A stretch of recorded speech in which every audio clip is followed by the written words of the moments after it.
Oh my god. Holy shit, that's like at least 120 feet. Oh wow. It's blasting it through. That would put out a fire. Look at that. Oh my gosh. Okay.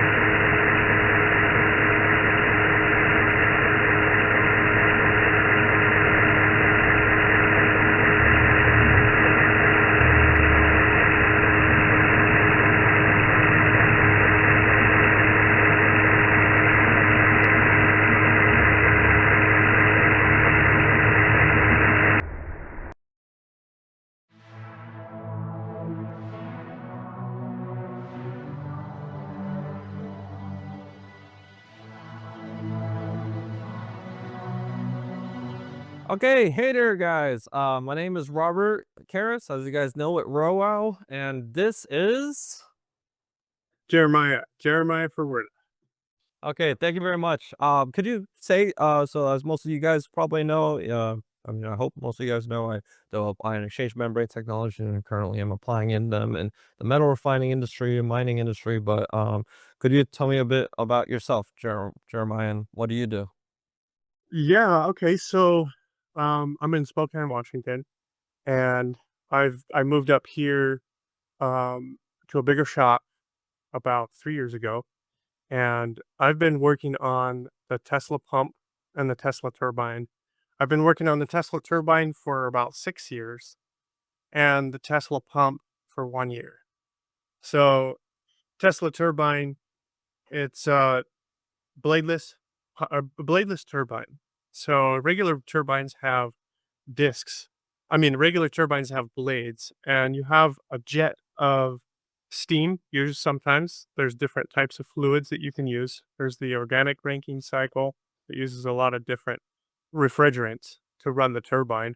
But basically, what the Tesla turbine is different from regular turbines because regular turbines have these blades that the high speed fluid or gas impacts to make those blades rotate into a circle. So you have a rotating shaft as a result, and then you can spin a generator to produce electricity.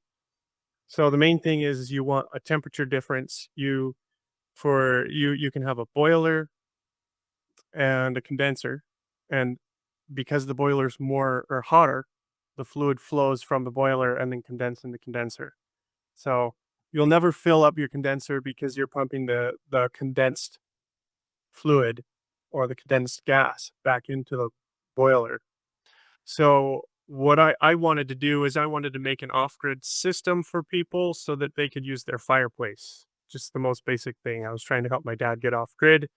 And so I started the project and we knew about Nikola Tesla. So we were trying to figure out what would Nikola Tesla do in this situation. I mean, how would Nikola Tesla do this? And he talked about somewhere and I forgot, but it's an actual quote. He said when he was getting closer to his death, was asked, or what is your favorite invention? And he said it was the Tesla turbine. So we started looking into the Tesla turbine, or me. I started looking into the Tesla turbine to try and make electricity with the wood stove. And it sent me down a path of just continuously refining it. The thermodynamics cycles are very difficult to get efficient. There's countless YouTube videos of people trying to do it online, and everybody ends up with like 0.06% efficiency, extremely low.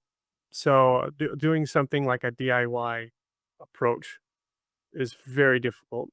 Hence the reason it took me 6 years. Now I didn't always have the machining capabilities, and because I didn't have a lot of funding when I started, I had to learn how to do it all myself. Somebody donated a CNC machine to me, and I learned how to do CAD, and I learned how to cut turbines out. And I started with just polycarbonate, turbines and compressed air.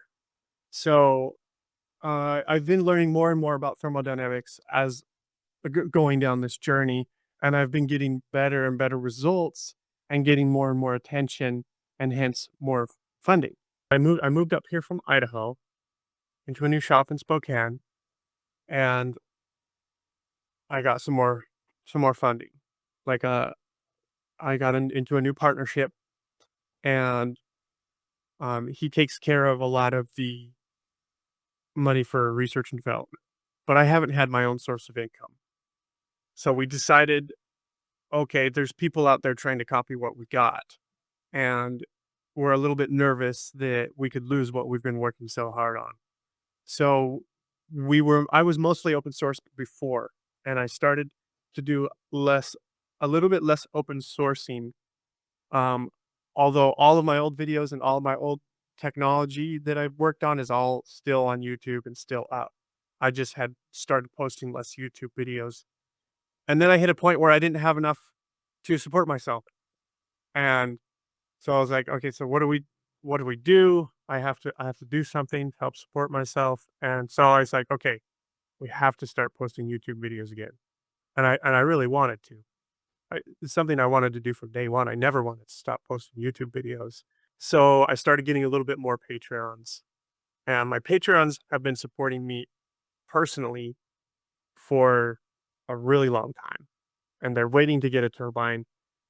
The last thing that was on my list to fix on the turbine, after getting all the results that we wanted, and now we're satisfied with the performance of the turbine, I needed to work on making it last. So I did a lot of research with a lot of different companies and experts in bearings and stuff, and we found somebody who had something rated for what we needed it. So we needed bearings that lasted a significant amount of time in a vacuum, in a steam environment with no lubrication. And so at 35,000 RPM with a 6-inch diameter rotor. So that rotor's peripheral velocity is scraping the speed of sound. So we needed something that would be affordable, everything affordable, in a vacuum, no lubrication, and it will last. It's going to be a 6,000 hour bearing, basically. So that's pretty significant. If that's the only place that ever, or the only thing that it would ever wear out in your turbine, you're good. You're pretty good, and it's very easy to replace them. So, and they are affordable. So, if you wanted a turbine to basically last you a lifetime, you just buy a pack of those things, and then you'd have something that would continuously turn extra waste heat from many different types of waste heat to extra thermal energy in your wood stove, because wood stoves surprisingly have an incredible amount of thermal energy, and if you could turn it into electrical energy. Now, the Rankine cycle, because of the laws of thermodynamics, there's only a certain amount of available power. It doesn't matter how efficient your turbine is. But because there's so much excess in your wood stove, it makes it actually practical. And because the Tesla turbine efficiency is so high, it makes it actually practical to have your own like power station at your house. And another thing that I want to do is I'm working with somebody who went to the conference, or we've got some ideas going on about using plasma, because he's really good with like Tesla high voltage and plasma and frequencies and vibrations and all of that. And we did an experiment where we took propane and we put his plasma arcs at the tip where the propane was coming out, and the big fluffy propane flame has no oxygen added to the propane, condensed down into a little ball, like like we added oxygen, but we didn't add oxygen, we just added the plasma. And it got really bright, so it will damage your eyes if you're looking at it. So just with a little bit of electricity, we were able to burn something way more efficiently and completely. Yeah. So I was thinking, why don't we're throwing away trash. Everybody's throwing away trash, and Yeah. if we could make a complete burn, with the trash, then it would be just like Back to the Future when when he's throwing stuff in his car to power it. He's throwing a bunch of trash in his to power his car. So, and this concept isn't really that new.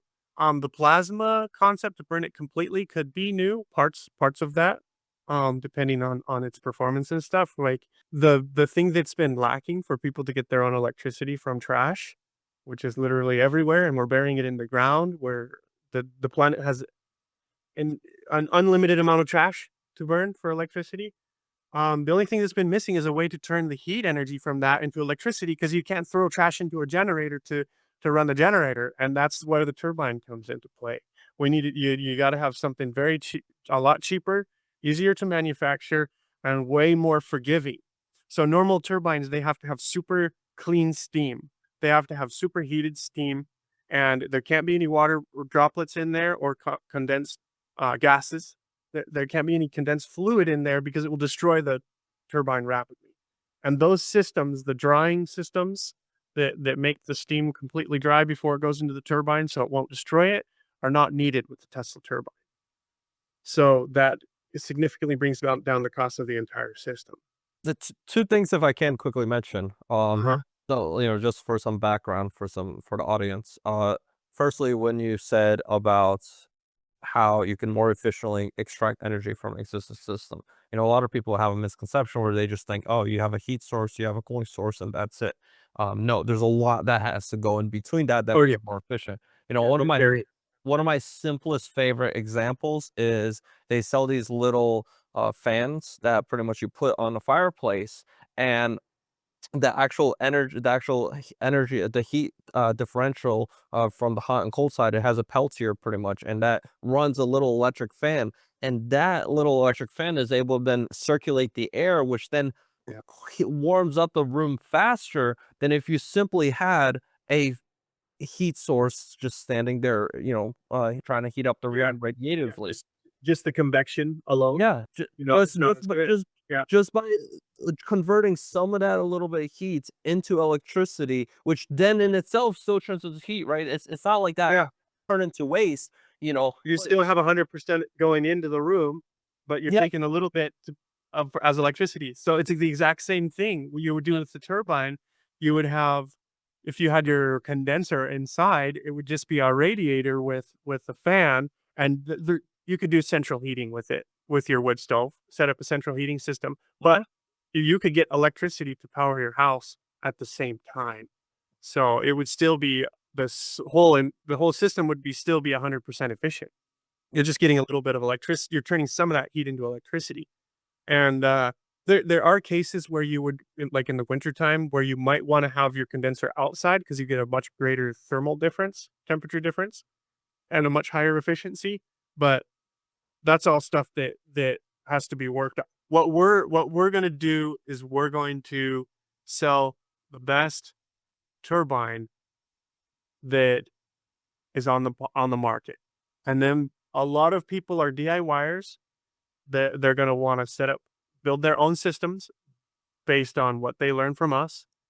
And I'm also gonna be available as a consultant for that type of work. And also, like engineers, there's a lot of engineers out there and a lot of people that are really into thermodynamics and stuff, and all they need is a turbine that is very efficient and that can be very forgiving. So you can put water droplets in. You can have the dirtiest steam possible. You can have particles in your system. You wouldn't want too many particles because those bearings do have to be pretty clean, but a little bit is not going to hurt. You know, have you looked into air bearings? I've looked into air bearings and trying to get those to work in a vacuum or in a closed system has been Yeah. difficult. There's ways to do it. It will make it more complex, and I got you. make it yeah, that's the only issue is it'll make it more complex, and it takes more research and development. And we're at the point now where we can't do much more research and development until we start Later. selling a product. Because Yeah. yeah, we have to support the project. A lot of money has been put into this turbine project, and we have to start making money. And that brings me to the pump. So as I was figuring out this bearing solution, I needed another way to I needed something more simple. And the opposite of the Tesla turbine, where you put a fluid in tangentially to the shaft, is you rotate the shaft with a motor, and then you have a pump.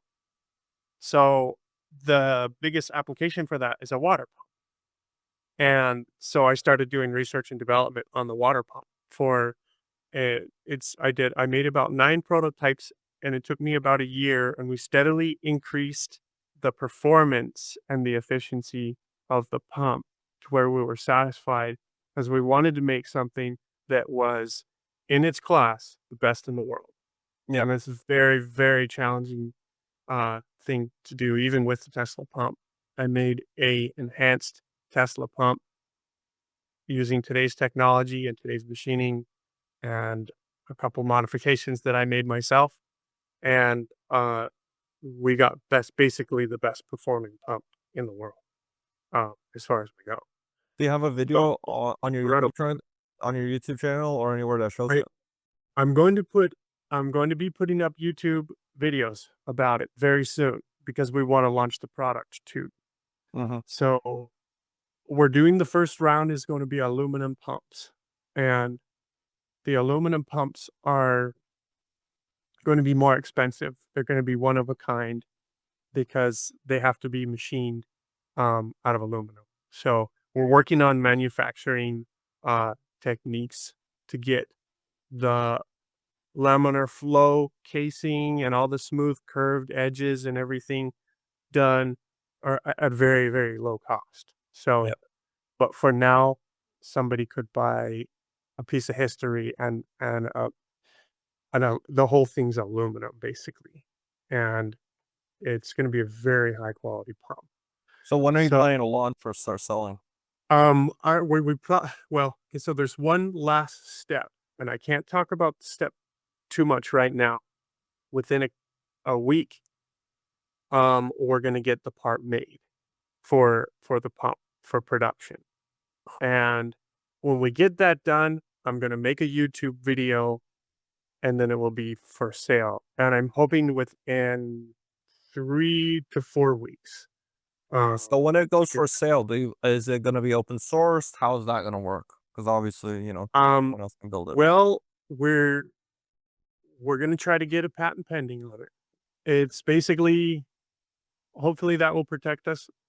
But the idea is that we're going to continuously advance the technology, make it cheaper to manufacture, and if somebody were to try and take it and run with it, we would be 2 steps ahead. So, me and my partner, we're working together on this, and so I kinda gotta do what he agrees with as well for the Tesla pump, because that's in our agreement. So, and he's pretty good with business, so I trust him. But, I have some videos of this thing, and I guess maybe we should share Yeah, I could share the can screen, show right now. like some of those. Okay. So one thing I wanted to mention about the pump is, for its size, nothing can pump the amount of gallons per minute that it can pump at the pressure that it can pump for its size of weight. So you want a compact, powerful pump. This is it right here, and it's a totally unique pump. Yeah. Um, Even though it's a Tesla pump, there's nothing out there like it. And so, yeah, Yeah, I'm curious to see when it gets released and the details. As an engineer, right? The devil's in the details. I always like the details. yeah, My hope is that it's also gonna be a lot easier to mass produce and manufacture. Yeah, yeah, so that's and that's what the sales of these pumps are gonna also do. It's gonna make them mass producible. But these pumps are never gonna be made. The aluminum pumps will never be made again, unless, well, we might be able to take special orders for them, but it would be more difficult if we're not making big batches of them, because a one-off is a lot more expensive. So it could be these could be the first and the last ones ever made. But we'll have to see. Okay, so I'm just gonna go through some videos. Hopefully the quality is pretty good. I hope I've never actually done screen share on a Zoom call, so I hope when Okay. I wanted to share one very specific, and I think this is it. This is one of the slow motion. Okay, so watch it. This thing is amazing. Watch how cool this is. So this is a little 4-inch diameter rotor. How much horsepower is going through this or kilowatts? We're doing about 4 kilowatts in this. So it is a lot of electrical power, but you couldn't get this much power out of that much electrical power with a pump this small with a regular pump. There'd be no way. Yeah, usually, I mean, I guess we'll see in a second how it looks, but usually 4 kilowatt pumps are the actual housing of the pump is quite large. Yeah. Wow. So yeah, this is a little slow motion version, but you can see that water now it's starting to hit the ground. You're And watering I'll your show you real time so you can see that too. you're watering your neighbor's grass over there or driveway. Yeah. So the farthest we've gotten this to blast out is about 120 feet. And this is not full power. Okay, this is during a 2026 Energy Science Technology Conference. He's studying. Maybe I may as well just show this too. He's or some of this. This is the 3D printed one. I tested this a lot. This was the final design before I made the. This is the last prototype before I made the final design. So you can see it's pretty weathered. So I'm just gonna try to or just fast forward a little bit. Okay, so you can see on the ground there's some pumps that were a portion of what I actually did to come up with this final design. No, of course. I mean, I understand same thing with my electrolysis cells. It took me uh many, many, many versions to Yeah. come up what I have right now. And each one of those costs money and time and energy and labor and materials. Oh yeah. Yeah, it's a process. And if you have to take it apart and put it back together several times, that's even more.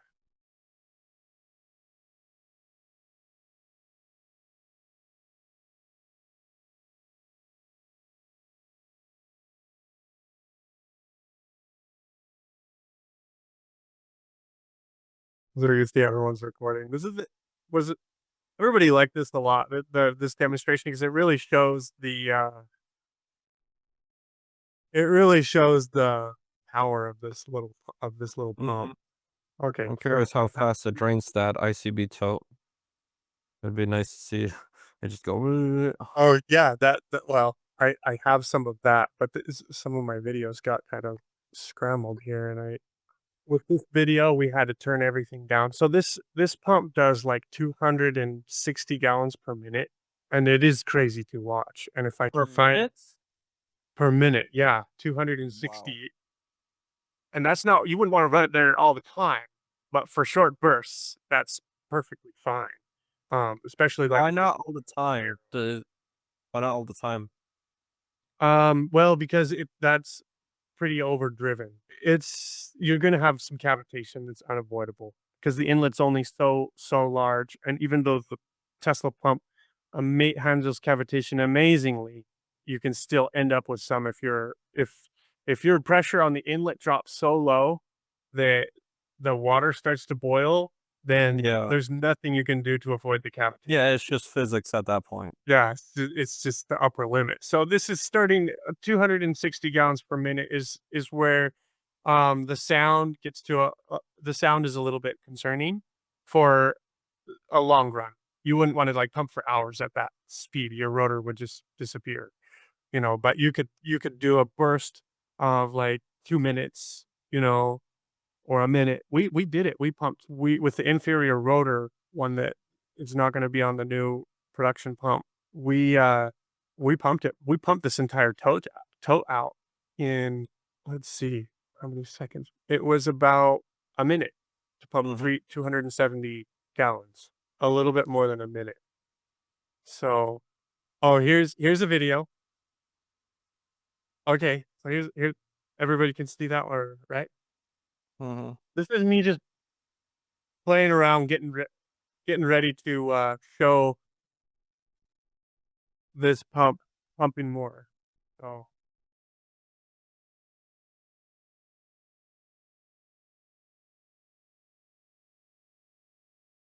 I just wanted to get some different angle.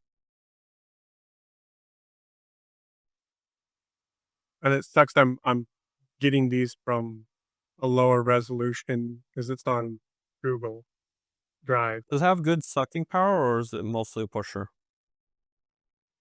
Oh, it'll so the thing is you if you close off the inlet, you got maximum the pressure drops all the way to basically 0, and then you just get steam.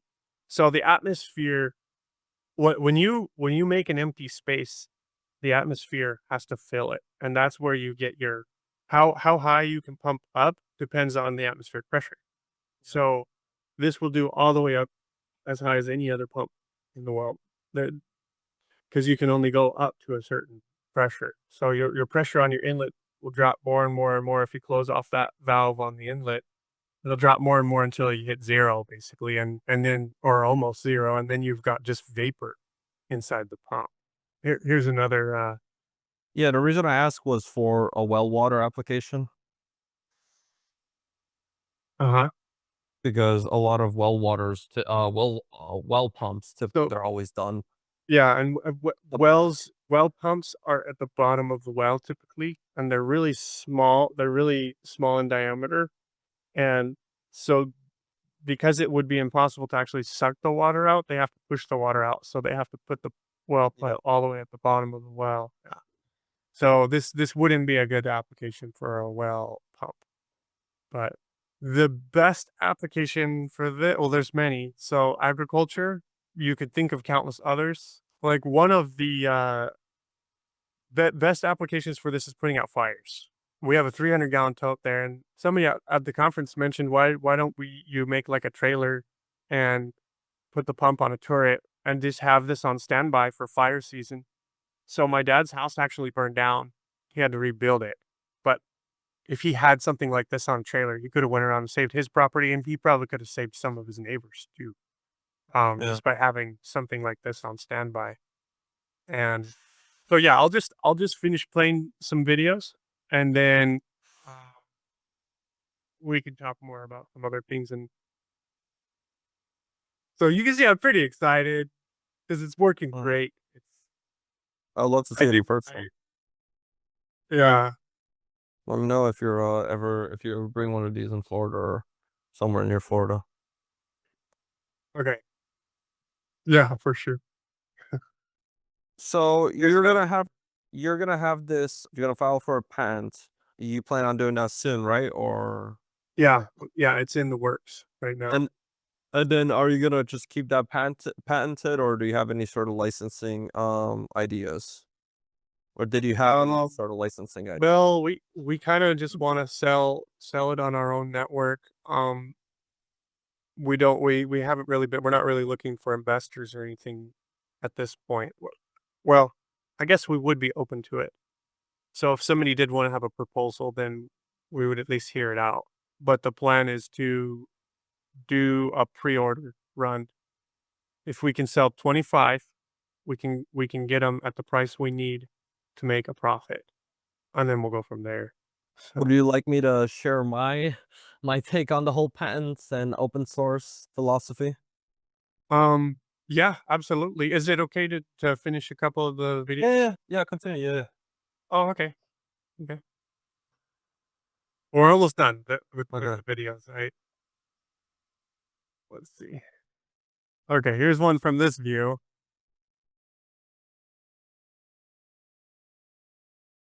You can actually see a rainbow. That's beautiful. A rainbow.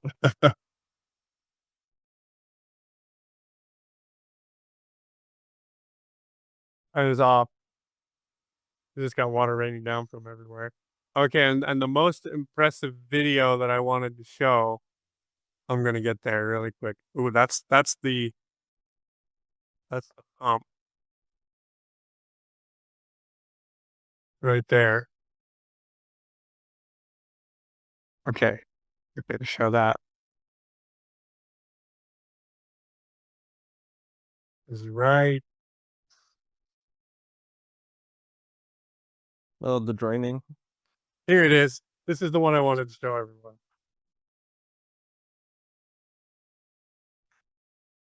So this is 120 feet. Whoa, that's a lot of water. You'll see me walk over there so you can really see how far this thing is blasting water out. Will the pump get damaged if it runs dry? Huh? Will the pump get damaged if it runs dry? Oh, I've ran it dry several times and it hasn't been damaged. So you wouldn't want to do it for a long time, but Because um, of steel. not completely dry. If you run it completely, if you start it up without water in the pump, um, then it will burn up the seals. So Yeah. that's definitely something you want to not do. But if you've been running it, there's always a little bit of residual water in there, and if it runs dry for just a little bit, Mhm. it's not gonna. In fact, if you watch the end here, I don't know. You know what I'm thinking I about run right it now? dry right now. This would be probably really, really amazing for boat motors, for the water pumps on a boat motor. Uh huh. That's Because it that's would the direction that we're going to be going in. We have something else similar to that that I can't really talk about right now, Mhm. but it's exciting. And So, yep. okay. So And you can tell me about the patenting and the patents and stuff. So, what yeah, about so sharing I had that? a I had an interview with Crystal Labs about this. They have there's two primary open source licenses is the CERN OHS S license. So that's pretty much a copyleft license. And how that works is if you want it, if you want to use it, right? So firstly, let me start off with the patents. You should always patent any idea, any work you have for a couple reasons. Firstly, it's just it gives you credentials and gives you a bit of background for your company, a bit of IP that your company can stand on. Secondly, is it protects the fundamental work, it protects other patent trolls from coming afterwards and patenting something that already exists. Yeah, that's what we were very worried about Yeah, when we were as you doing as fully open source. and these ridiculous things happen, and it doesn't mean that it's completely eliminated, right? It doesn't mean that, okay, now lost it completely. No, it just means now you have to spend the next 10 years in court fighting with this other company that is a patent troll, and especially, trying to Yeah. troll on how you invented this and open source and published it first. So anyways, by just patenting it, it just alleviates that whole headache. However, what's cool is that you can still open source and still have a monetary um, backing or monetary income around that. And this is how it works. So under the CERN OHLS license, right? You hold a patent, that's yours. Nobody else can do it. But then you can publish a license that someone else can use. So, if you use the CERN license, now, if anyone wants to use that patent, they have to work under the terms and agreements of this license. Okay. And under the terms and agreements of the CERN OHLS license is that if anybody can use it, anybody can use it for for their own work for any reasons. However, the moment they want to sell it, okay, the moment they want to use that work for their own idea and they want to sell it. So, for example, if someone was like, you know what, I really like this patent, I really like this idea, I really like this open source technology, I want to use it for my boat motor. Okay, they can design it, test it, do all they want, but the moment they put it for sale on the market, they have to open source the rest of the work that's revolved that utilizes that pen. So if someone uses it for their boat motor, now they have to open source the rest of their boat motor. Oh, okay, I see. So what this unlocks is now if a company wants to be an open source company and wants to use your patent, great, please use it, right? Just make sure you open source your own work. However, if you're a company where you really, really want to use this patent for this motor, but you also don't want to open source the rest of your engine and the rest of your technology that is using the product that's using that patent, well, they can now go to you and be like, hey, listen, we'd really like to use this patent, but we don't want to use this license. Can we pay for a specific license where we can use it without having to open source everything else? So that's the philosophy and idea around what my open source charter Maybe is. you could send me some information about it. Yeah, there's another patent, open source Illustrator. patent style, which is Prusos Labs. Prusos Lab, you can look up how they work, but pretty much, they're a little bit different, and they're a little bit different for a specific reason. So Prusa Labs mostly sells finished products, right? They sell a finished or a consumer product. Since we're more about developing foundational technologies, right? We're developing a you're developing a Tesla turbine, right? That Tesla turbine has a basically infinite amount of utilizations, right? It can be used as a pump, it can be used as a generator, it can be used as this, it can be used in many different applications. Yeah. Or my membranes, where it can be used in many different applications, where I can use energy storage, as power You can, generation, as yeah, and yeah, so, and we'll so get into that. Whereas I've got a lot of questions about yeah, your yeah. technology.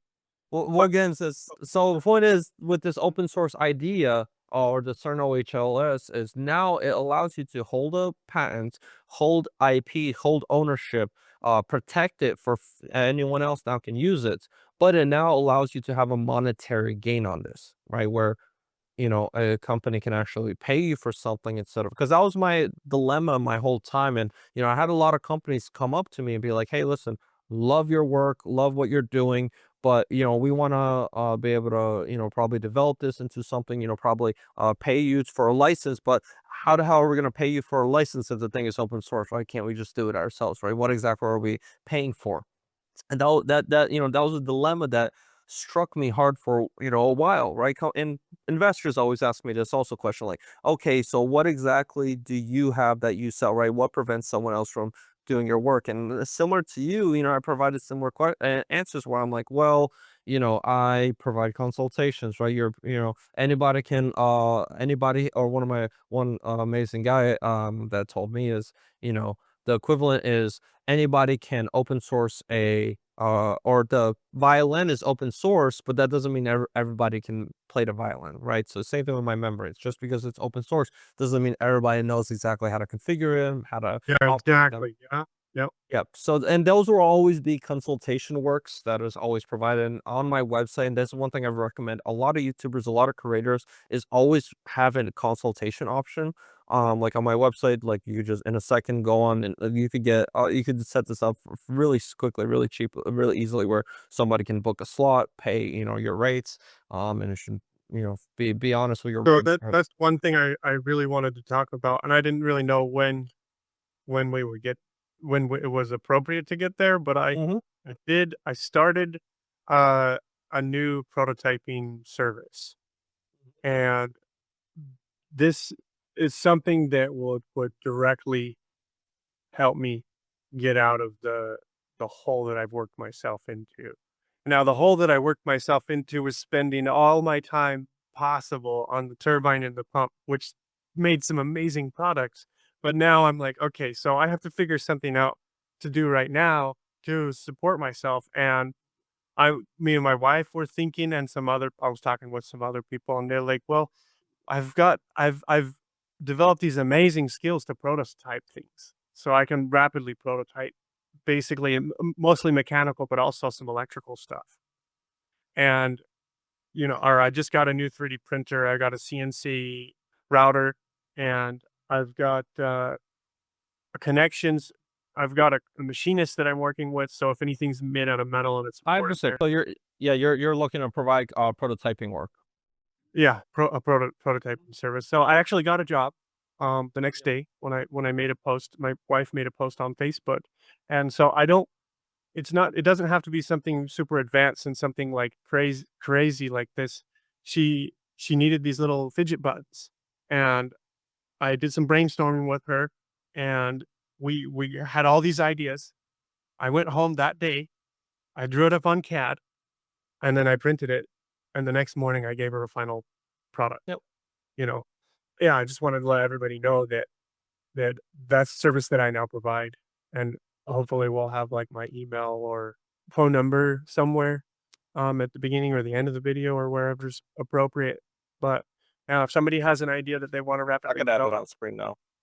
yeah, if anybody has any ideas that they wanna rapidly develop, or a company, another thing is I did was we have a special product that I do with my, partner. the MWO products. So I streamlined the entire process, 3D printed a lot of different mechanisms to make the process go faster. And what used to take him or two people a year to do, it takes one person a month to do. So if there's any industrial, if anyone has any industrial setting where they want to improve processes, I can also do that and consult with that and then prototype for solutions for those two. So yeah, if you got an idea and you want it done quick, I can do rapid prototyping.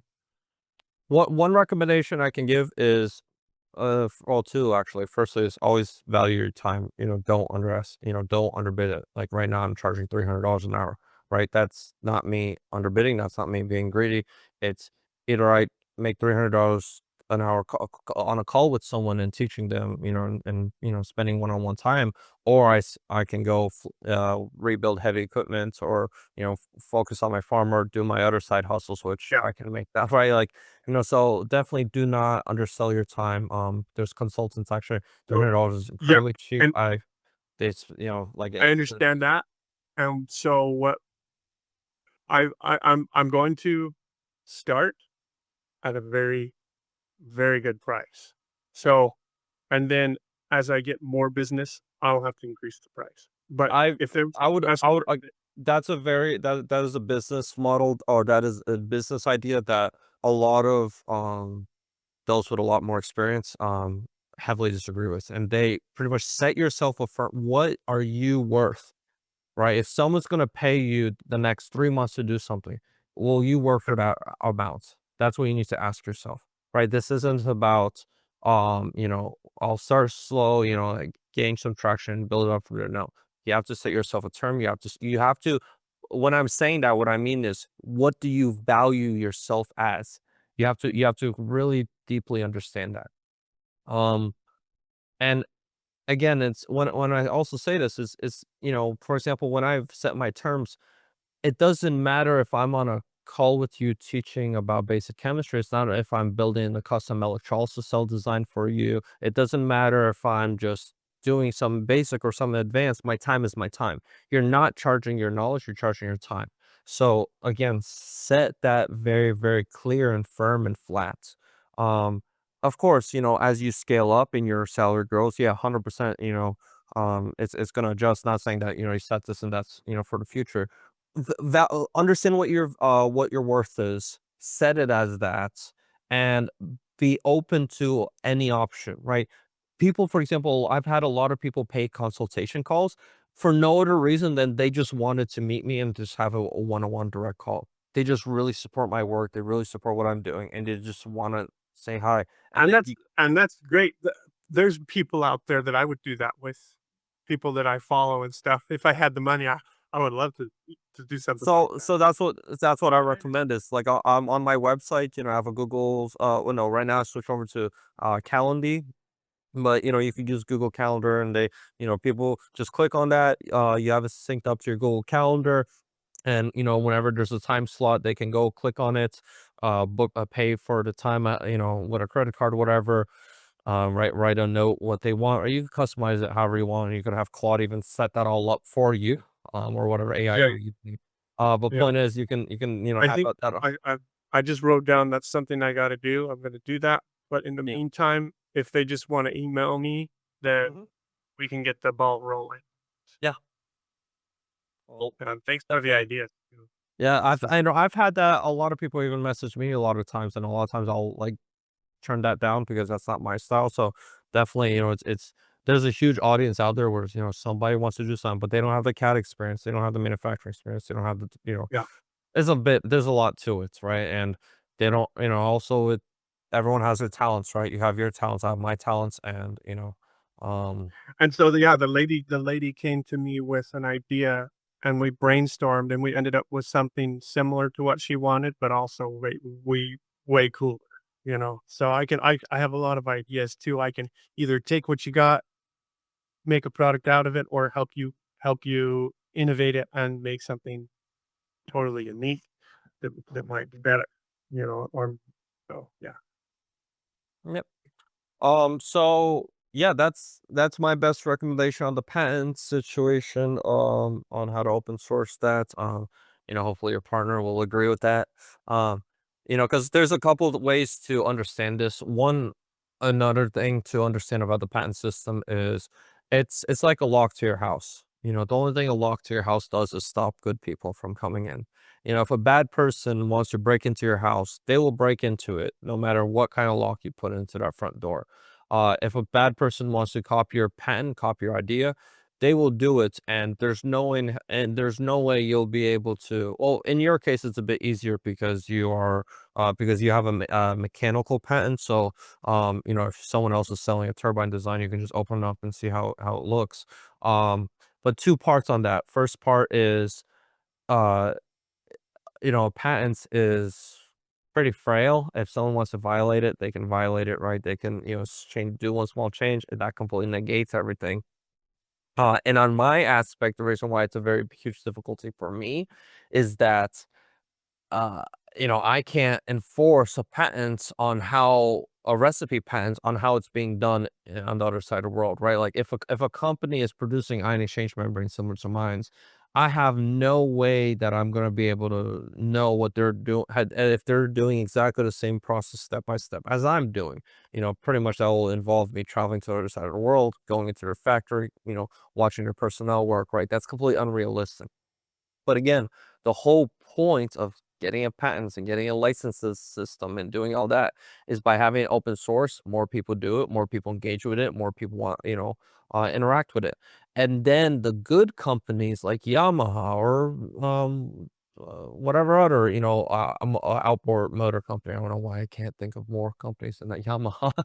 um, but anyways, one of the many numerous other Mercury Cruiser, Mercury or whatever, right? One of many other outboard companies, if they want to use your impeller design for their boat motor, well, they can, now go to you and actually get, talk to a specific detail, right? Because those are the companies that aren't gonna go and try to copy you and, risk damaging their reputation and risk, litigation, all this that they know for sure they're probably gonna lose. Um, it's always so anyway, so that's the problem. A lot of investors, a lot of people have a fallacy in. They're scared that, okay, the moment I open source this, some company in China is gonna copy it. Yeah, they are. Doesn't really matter if they do because those aren't Well, the here's the thing. those aren't your Here's the thing customers. too. China isn't And gonna pay here's you a the thing. license. You people like we're posting YouTube videos, and that's one of my biggest where I get most of my views and stuff and my Yep. support. They want to support you. They see some cool technology that you're developing, and they think you can possibly change the world in a certain way, with it by making some the best of whatever, and they're gonna want to support you. That's my that's No, how. 100%. That's one thing that also So they're not factor. gonna be like, "Oh, can I get this cheap on in from China?" Because if they buy it from us, they're directly supporting the research and development of more cool technology like that what we're already making.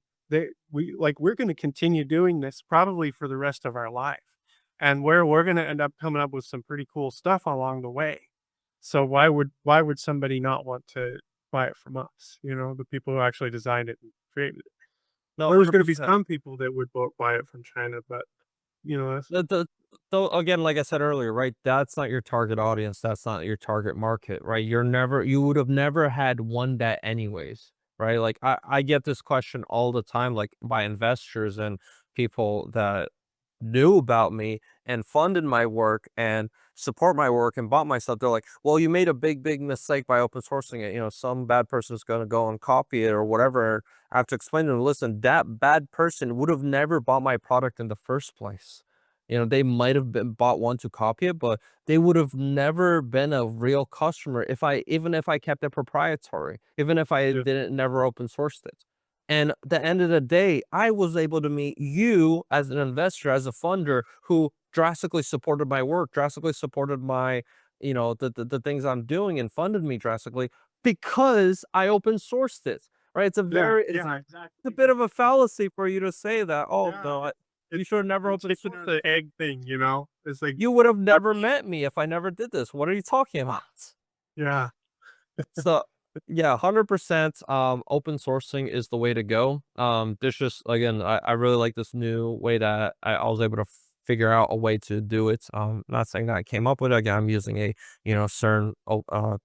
It's literally CERN from Switzerland. They came up with this, and they have a couple different licenses. They have, again, copy, CERN OHLS, I forgot the other ones, but if you look in different ones, the one I just picked up was S, because again, it's it's my whole philosophy, my whole perspective, my whole dream is always to be open source. So I'm never gonna close anything proprietary.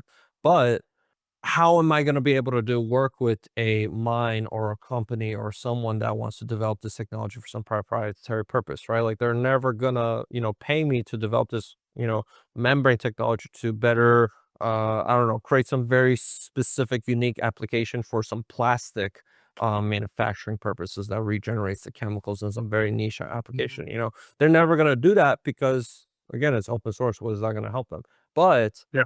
if they can pay that, and the core technology, the membranes still stay open source, but the process and technique on how to apply it for their specific process can be, you know, optimized and developed, right? And, given to them, and I get money in return to continue my research and operations. That's a win-win for everyone, you know. Yeah. So Yeah, absolutely. I'll more So more I was thinking, now that we've got that stuff out of the way, do you want to do I just have some random questions for you that I'm curious about. Like I said, I've skimmed over some of your work.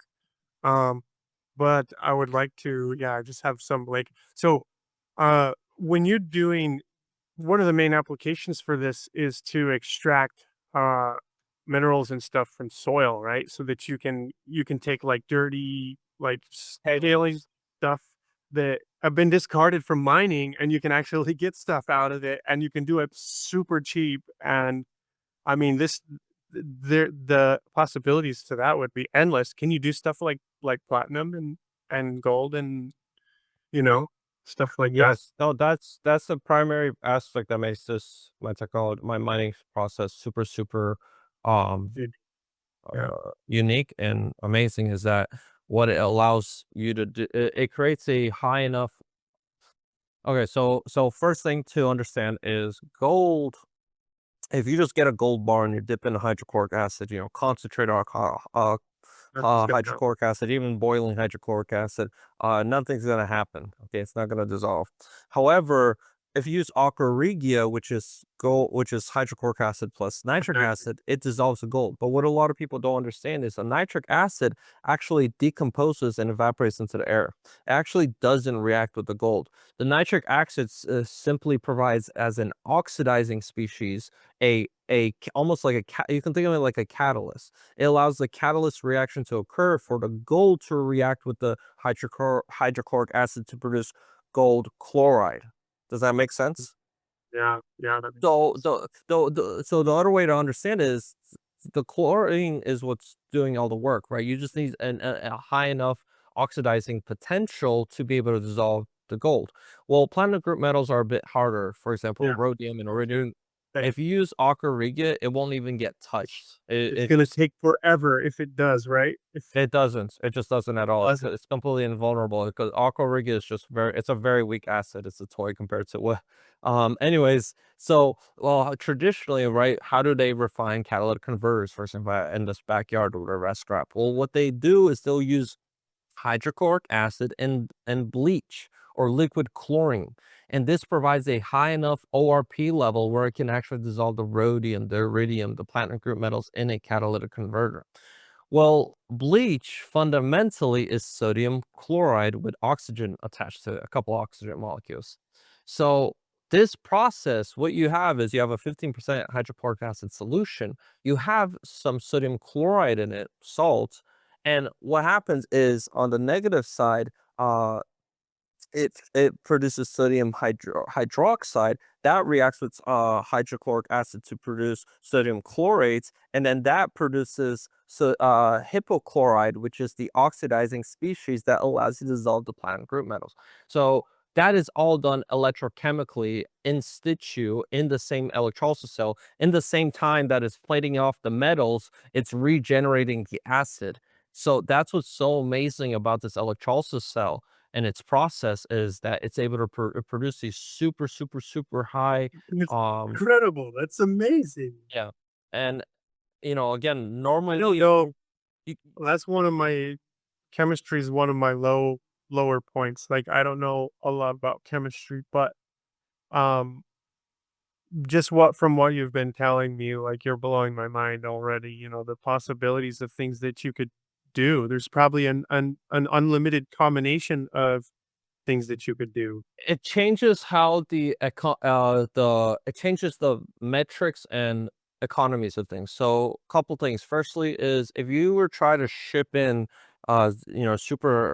super strong acid from across the country, firstly, that's gonna be super expensive, super, right, obviously, there's a bunch of hazmat, issues Yeah, to deal with, but just there's a lot shipping of hazards yeah, but hazards just too. shipping chemicals on the other side of the country, it doesn't matter, how cheap it is, it's gonna be expensive. And not only is it expensive, but also the chemicals themselves are very expensive to produce.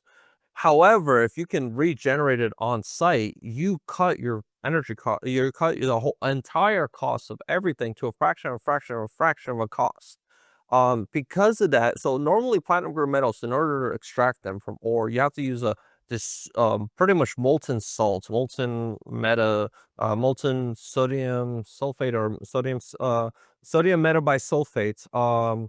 Anyways, so normally you have to like heat up the ore, melt it with the molten salt, and it's a super energy intensive process, and you're lucky to get like, And the equipment is probably really expensive to do that with. exactly, super expensive. The chemicals are super expensive. Everything's super expensive. So unless you have a really high grade concentrate, you pretty much are not able to economically refine under this process. Because of that, the only platinum group metal mining that's done is in Russia and South Africa. Those are the only two sources that really have a high enough concentration of platinum group metals where it becomes economical. But there's platinum group metals a lot more commonly than people realize. Yeah, and You know, there's some with an extremely high, but not for practical extraction. With your process, now platinum is everywhere because it's economical, right? Because of your process, now you we can now we can get platinum from so many places that otherwise would have been extremely expensive. So a lot of people don't notice, but most mining processes, and it's not just gold, it's basically every single mining process. It's incredibly inefficient. So, for example, cyanide leaching, you're lucky to get like 50, 60% of the gold out of the ore. Shaker tables, right? You've probably seen them in, shaker, the, thing that shakes, and then you have the gold powder that, falls.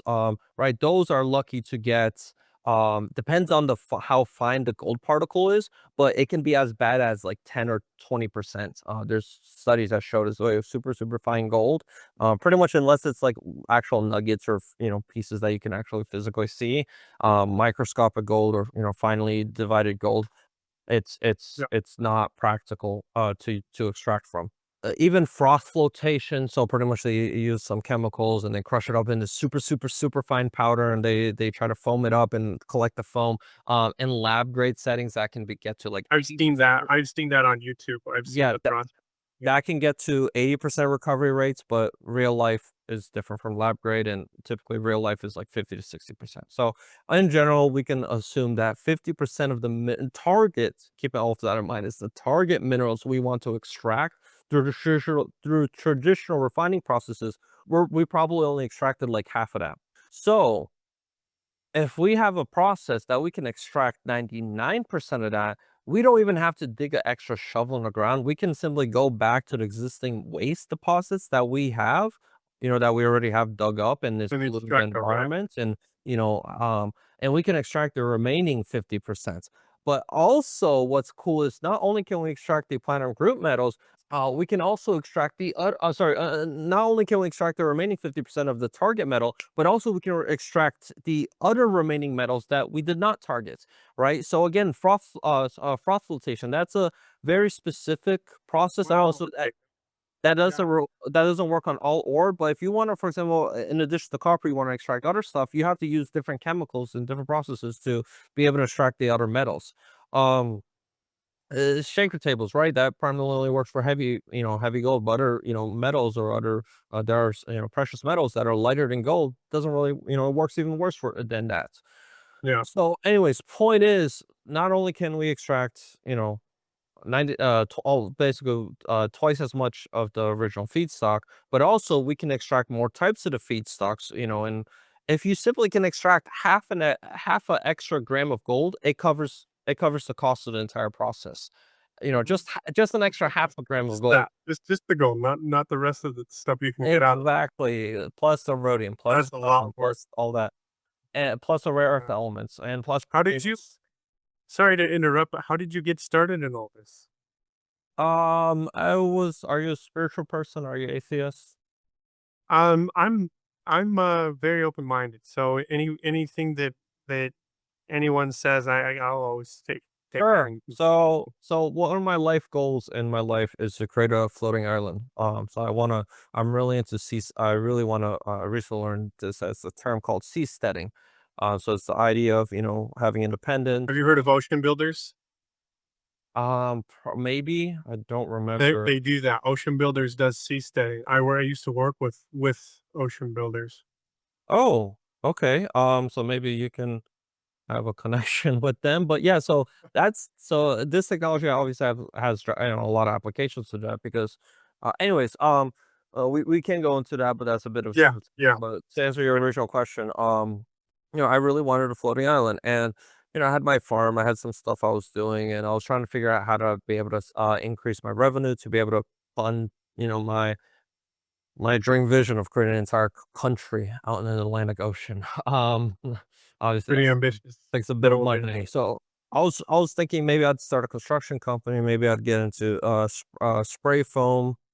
Actually, I have a spray foam rig. That's how I spray foam this workshop. So I thought, okay, maybe I'd start a little spray foam company and try to raise some money from there. But things kept happening. Things kept happening. I noticed like the universe was like kind of telling me like, hey, this is not the pathway. Yeah, Like yeah. things That would out of probably my be a lot slower and less significant than what you're doing right now. Absolutely. things out of my control were occurring, and one day I had a self reflection. I'm like, is this really the best path forward? And I realized that my higher self, God, whatever you want to call it, he knows the best path forward, right? At the end of the day, he can control. He can make miracles happen. He knows the best path forward, and maybe what I'm doing is not the best path forward. And I ask myself, okay, God, word by word, what I said was, God, show me the best path forward. And within 20, 30 minutes, I had a friend call me, say, hey, my dad wants to talk to you about a floating island. And he has also, I did dream of, floating island, doing like floating hotels and stuff. But anyways, he came by, we talked, he was interested in, my work and he came by, wanted to, shake hands, see what I'm doing. And he saw that I had some kilns. I was melting some aluminum. So I had some, ceramic kilns and he's like, oh, I have some gold ore, can you try to process this and extract the gold? I don't like gold. I really, really actually do not like people that have gold fever, to clarify. So, uh, but, I figured, hey, if, money is money, why not, right? Like if I can, make an income from it, if I can, get, get some extra cash to buy something else, why not, right?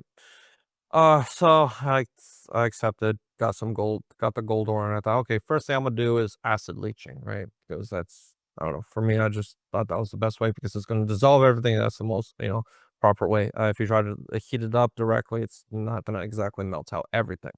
So I just got some aqua regia, dissolved it. Great, I have it in solution. Awesome. First step is done. Now, how do I do the next step? How do you actually reduce it or precipitate the gold out? That was the hard part. And I'm a Yeah. person that's really, really, really bad at following recipes. Like if you give me a chemistry, step-by-step instruction or even a cooking step-by-step instruction, I'll fail at it. I don't know why, but for some reason I have to come up with my own recipe and my own method. That's Okay, that's the reason I ask you because you looks like you're the type of person, just kind of like me, where we wanted to do something and we're really good at figuring stuff out just by good being hands on and in it. And I think really to become really good at something, that's what you have to do, and that's what you did. and I was curious because I was thinking that that's probably what you did, what you just described, you know? You and for me too, like electrical diagrams, I'm horrible with electrical diagrams, but I made an electrical I made an electrical system exactly what I wanted it to do, um, for my turbine system, Yep. you know? And so I Well, can make a diagram based on what I did, but following someone else's diagram makes me confused sometimes, you know? yeah, So what's somebody interesting with this, yeah, I had chemist friends who had a lot more background in chemistry than me, and I was asking them like, "Hey, help because I have this dissolving in gold, and I'm stressing out. I have a uh-huh. client that I'm trying to precipitate this gold for, and nothing I'm doing is working. And we tried this, we tried that, we tried that, we tried that, we tried that, pretty much almost everything. And one day I asked him, I'm like, "Hey, what about electrolysis? Why not just plate it out?" And they're like, yeah, it'll probably work. And I found a YouTube video of this one random anyways, um, I tried electrolysis and it worked, right? Played it off the gold. So great, absolutely amazing, right? I have a way to dissolve it, I have a way to precipitate it. But the problem with aqua regia is the nitric acid. Firstly, it's super expensive. You try to buy a liter of it, it's like $40, super expensive. You have to heat it up for it to work. So if you like mix aqua regia, hydrochloric and nitric acid in room temperature, nothing will happen. It'll basically not touch the gold. You have to heat it up, and heating it up, what does that mean? Well, You got vapor, you got, you have to have a enclosed container, right? no, no, no, no, no. The biggest problem is the container itself, right? You have to Oh, you're gonna get eat the container. plastic because it has to be heated, right? Plastic is gonna melt Uh-huh. or soften up. You can't use metal because you're using hot acids, right? That's gonna, dissolve the metal or etch it some way, unless you use So some really, really expensive metal. So really the only option you're left with is glass. Now again, think about this. How are you gonna scale up to processing tonnage? Because that's what we're hoping is after this sample, we're going to go scale up to tons, right? How are you going to digest tons and tons of acid in hot aqua regia, right? What are going to have a giant glass beaker? No, I bought like a 2000 liter, 2000 milliliter glass beaker, and I broke a couple of those because while stirring, like just one wrong move and boom, it breaks. and then you have an acid spill. Yeah. I mean, you have a container, it's fine, and Oh, okay, yeah. it's not dangerous in that aspect. It's just, again, like trying to scale. My whole mentality is, and in a process I do, I try to think, how can I scale it up, right? How can I scale it up so it can be mass produced? I'm like, I don't like nitric acid, so think of some more. One of my friends suggested sodium chlorate. And, I already had experience with working on ion exchange membranes because I wanted it for redox flow batteries. And me working with some friends of mine, we came up with, or he helped guide me a lot along the way, um, but it was a long lot of work of trying to optimize and make these ion exchange membranes actually work. Yeah. There's actually a research paper from 2000 that talks about making ion exchange membranes using PVC cement and water softener resin. Um, Absolutely nobody knew about that. Absolutely everyone like had no clue, right? DIY community. If you try to look how to make up ion exchange membranes, super expensive, super problematic, super headache. Same thing with the research paper. If you look how they did it, they dried the resins, they used the expensive ball mill, they did this. It was this multi-step process. And when I first started, all my chemist friend who was guiding me, he's oh, we have to get a cryo mill and all this expensive equipment to try to shred down this plastic because if you use a regular shredder, it doesn't shred that with so much headaches. And eventually, I was able to figure it out. Right, and I was able to come up with Yeah. this recipe That's that so awesome. Yeah. you know. That's great. That's same Another same kinda Another quick example is these graphite rods. So how do you solder to graphite? I have no idea. Okay, so usually, again, you think of it, right? It's graphite. You can't just use a soldering iron and solder to it. Normally, there's a couple methods. They might electroplate copper on it and then solder that. They might use there's a special solder that you can use and a very expensive flux and ultrasonic soldering iron, and it is able to wet a surface and actually solder to it. That's Um, insane. Normally people, at hobbyists, they'll use clamps or some sort of mechanical connection.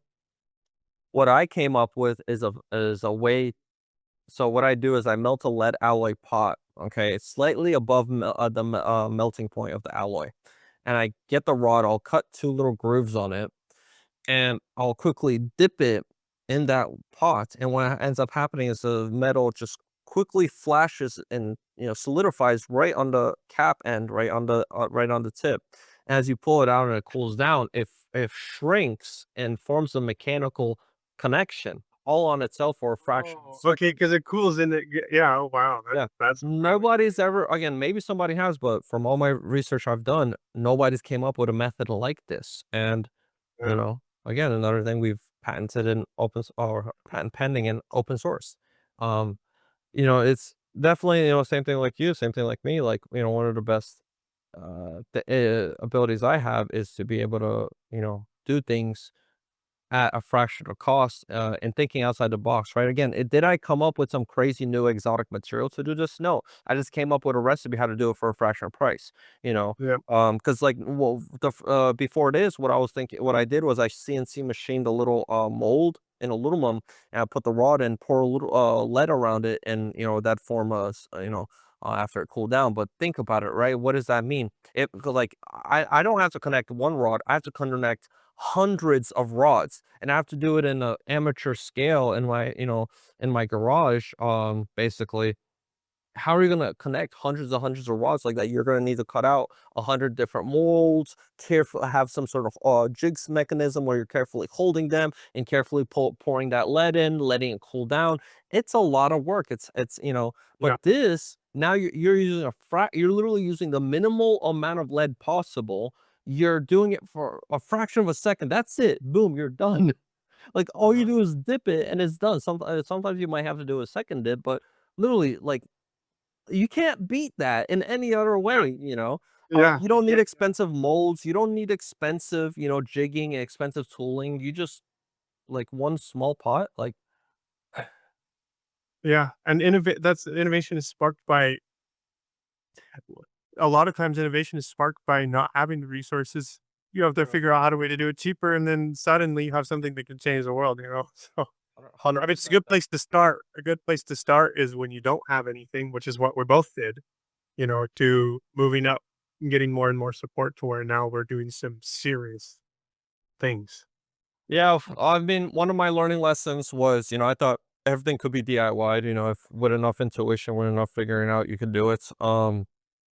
One thing I learned, especially with this analytical equipment, is not everything can be Not DIY'd. everything. Yeah, You yeah, know, you exactly. And like me, I could machine a lot of different things, but when it came to like the final product and also increasing the speed of research and development, I just needed a machinist, yeah. to make the parts out of metal and very accurately for the super high speed turbine stuff. But for the majority of this stuff, I can just do all that myself. But when it comes to that higher accuracy and different metals, then I just needed to outsource that. But yeah, for a lot of things, I have everything in house to do It some of the took me 3 months, when I first got that rock to when I first started processing when I fir 3 months to when I first got the rock to, getting a larger batch and processing 70 pounds worth of ore. Building yeah, this, larger prototype and so forth. It only took me, 3 months. It took me a whole year after that to try to not I didn't figure it out at that time, but simply to be able to move to the next step because I was stuck on how do I separate this metal? How do I sell it, right? Okay, have a concentrate. Now what? Firstly, how do you know what you have? You can use the stainless chloride test that indicates if there's, precious metals, but you don't know which ones, you don't know how much, you don't know any of that, right? And that was a huge headache I had, when I was doing this was, okay, great. I know how to platinum group metals. I just go to a refiner, I go to a jeweler, and I just sell it. Oh, no, no. There's no platinum group metal industry in America because there's no platinum group mining industry in America. There's no platinum group refining industry in America because there's no refining industry in America. There's no mining industry in America. And now I'm kinda, like, basically just having to solve all 3 problems. I mostly have the first one solved, the mining issue solved, also the refining issue solved. We're trying to acquire analytical equipment to solve the 3rd issue. But again, it's this weird thing where there's just none of I have to be able to start out 3 entire industries just to be able to, make this feasible. Because a lot of people don't, like, okay, you send this to like people think, why don't you just use the catalytic converter industry, right? They already have platinum group metals. There's a huge difference between a platinum group metal and ore. Ore has so many other elements, it has lead, has arsenic, mercury, has just so many other elements. And chemically speaking, trying to separate those is a headache of it's a huge hassle of its own. It's not something that you just do it. So many people, I get this stupid question so many times. They'll ask me, oh, you just go test it using, why do you need a $67,000 XRF machine? Why don't you just, use chemistry and figure it out? There's books that show how to do it. Yeah, it's a 20 or 30 step process. Okay, 20 or 30 step Yeah. process just to You won't identify take one element, it. one platinum group element, and the ingredients to do so costs hundreds, if not thousands of dollars just for that one single element. And it doesn't quantify exactly how much you have. And when you're trying to optimize and research and develop a system, for example, right now we want to develop membranes that can selectively Wait, step yeah, each yeah, element. Like you need analytical equipment where you can actually see what you're doing and actually know. And before we had this XRF, I had no clue what I was doing. And by the way, if you ever need to analyze any material, feel free to send it to me. I can analyze on my XRF hey, machine. great, yeah, yeah. My brother likes gold panning and stuff, and he's really trying. I told him about you, by the way, and he's really trying to, or he really wants to refine metals and stuff and find gold and stuff. So It's you need analytical equipment for that. People keep trying, and again, I might, I'm kind of contrarian saying this because so many people when I first started this project, I'd go on gold refining forums and that stuff, and I'd be like, hey, I'm having this problem. I'm thinking of selling me this way, this way. People are like, stop what you're doing. You're wasting your time. Read this hoax refining book. It's this author that made this refining book like 100 years ago, basically. Yes, this is already figured out. This is already researched. Just do that. Stop trying to reinvent the wheel. And obviously now a lot of those same people are like, oh shit, this is actually really huge what you've done. yeah, But it's funny because they knew about something and they saw like one of your videos and they think that they know everything, because it's until you get in there and you try and do it all, there's so many details that you can't possibly know from just reading a book or reading or seeing an article or seeing something online. Like until you actually get in there and do it, then you really don't know, what it takes. yeah, this graphite rod or even the membranes themselves are, again, they're a great example, right? I've had a lot of, not a lot, I mean, most people, they're very supportive. Most people are like, oh yeah, this is actually super, super huge. But you'll get those haters sometimes and they're Oh like, yeah. oh, It doesn't matter what you're doing, you're always ion gonna get exchange membranes have already been developed or salts mining has already been done. It's like, no, no, no. Firstly, those are completely different things. Yeah, I'm not doing salt mining. This two different things. And also like, again, unless you've actually went and tried to make your own ion exchange membranes, unless you actually went and tried to connect a wire to a graphite rod, you don't know how much of a headache this process is until you try it. And so many people, it's when I first came out with this mining technique, or when I first came out with the first mining video, I didn't had that positive a reception as I have now. There was definitely a lot more haters back then. There's a lot of people that were like, okay, well, I don't really see how important this is. I don't see what's the point of this or whatever. And a lot of those were layman people, right? They're average people. A lot of people ask, okay, how can I use an ion exchange membrane in my life? yeah, They what's the don't point of the understand the video, right? technical, or how can I use a Tesla turbine in my life? Will that change something? It's like, immediately, not like, if you apply it into actual product, yeah, there are, many numerous products that can drastically help your life. But it's just one of those things. It's like I explained to people 100 years ago why electricity is so important. Like back then people are, oh, what's the point? I could just use a candle that lasts longer, that I can make easily, that instead of this light bulb that burns out so quickly. Wires everywhere. you know? Yeah, you know, people they just don't understand it. But the people with the experience, right? The actual people with the experience in pumps or people in electrolysis, you know, those people are the ones that were the most supportive and the most like, oh wow, this is really, really huge Yeah, because they have the background in trying to buy your own ion exchange members. They're hundreds of dollars for a sheet like this. You know, my open source patent does it for less than $1. You know, they have experience, they have like it's insane how hard like, you again, you can go on YouTube right now and look it up, how other people doing it. You know, one of the guys that is helping me, you know, Mysterious Voice, he's you know, he has an entire channel dedicated to basically just electrolysis and how to make ion exchange membranes. And he taught like if you look at his recipes, they're super difficult, super expensive, super complicated. Well, not super expensive. Let me clarify. It's like you could use PVA glue, which is, you know, the clear glue that they use for arts and crafts, and like citric acid, and you know, it's not expensive, but it's super complicated, and those membranes are very vulnerable to harsh acids and many other things. You know, like he knows how hard it is to do this. You know, and like so when he saw your stuff, he was probably like, "What?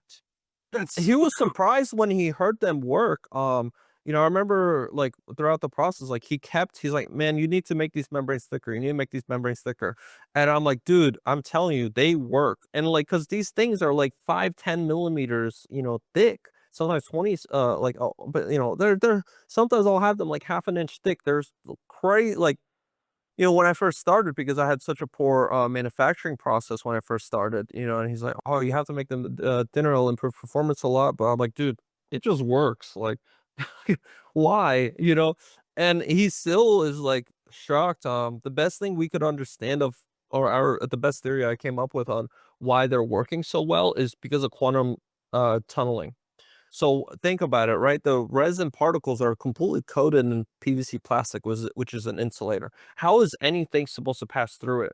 Yeah, I don't know. Well, That's the reason crazy. why is because the particles are so grinded so finely and they're so close to each other that what ends up happening is the ions are actually able to jump through the impermeable PVC plastic and through the membrane. So it's actually it's a real phenomenon that, you know, scientists have recently, well, not That's recently, so over cool. recently, are now discovering and now accepted that ion exchange membranes use quantum tunneling and or operates. Uh-huh. So this is That's actually a quantum so technology. yeah, see, I never heard about the ion exchange membrane until I saw the video, that you did with Nighthawk, and I was, like, just blown away. So it's like another field of science that is so interesting and so useful. I call it the ionic age. You know, I don't know if this camera's gonna readjust, but you know, with this thing, come on, readjust camera, readjust. Woo, there we go. Okay, so the ionic age is what I, you know, it's the transistor moment for the ionic age, right? Like back then, you know, Yep. we used the um what was the glass tubes? Can't believe I forgot. A vacuum tube, right? We used to use vacuum tubes as a transistor. They're bulky, they're expensive, they're, you know, huge. And then a transistor came up and I'm like, oh wow, we can, you know, do the same thing for this teeny tiny thing. And it uses way less energy. It's way cheaper to produce. It's way easier to mass produce. It's way more, you know, This this it must be pretty exciting for you because this is it at the very least, it looks like you're gonna you're sparking a movement that is definitely going to change the world. yeah.